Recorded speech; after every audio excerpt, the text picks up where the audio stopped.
Welcome to Interactive Storytelling. We have covered many topics in these videos.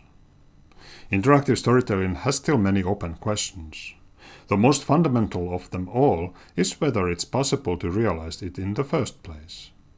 All the models or proposed systems are lacking in one way or another.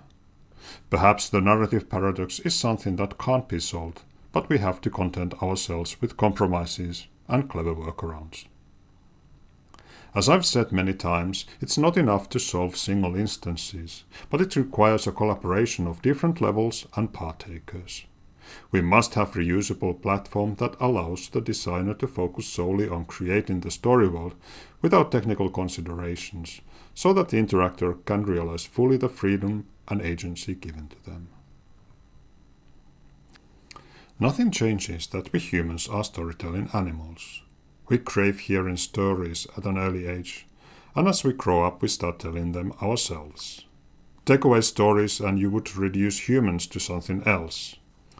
As Barbara Hardy observes, in order really to live, we make up stories about ourselves and others, about the personal as well as the social past and future. We all belong to the species of Homo narrans, the storytelling human. It's time to thank you all for following these lectures.